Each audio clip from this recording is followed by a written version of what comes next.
দেখো সবাই আমার বর মাংস রাঁধছে।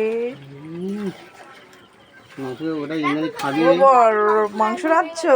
মাংস রাঁধছি, তুমি থালা নিয়ে এসো, দেবো তো তোমার। ভালো টেস্টি করো, ভালোটা কম। কষাটা হয়ে এসে কি কমছু, তো মা খাবে তো? একটু লাল লাল ঝাল ঝাল করো। এই তো চেকে দেখি কতটা ঝাল হয়েছে। মিষ্টি মিষ্টি হয়ে গেছে। ও বাবা, ঝাল, তাও ঝাল আছে। ঠিক আছে, ভালো করে করো, ভালো করে জমিয়ে খেতে হবে। আশা করছি ভালো হবে। আজ অন্য আইটেমে করেছি। তো দেখি মুখটা একটু দেখাও। গুঁড়ো লঙ্কা দিচ্ছে সব, দেখো ঝাল করবে বলে। ঝাল হয়েছে, ঝাল হয়েছে, বাচ্চাটা খাবে, আর মিডিয়াম একটু ঝাল করতে হবে।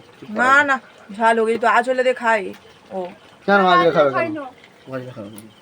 অংশু বাড়ি হাতে ধরে বসে আছে, কখন মাংস কষা হবে। কষা খাই বলে বাটি হাতে বসে আছিস? একটু পর পরে রে, মাংস খাওয়ার জন্য দাঁড়িয়ে আছে রান্নাঘরে। কি অভদ্র ছেলে।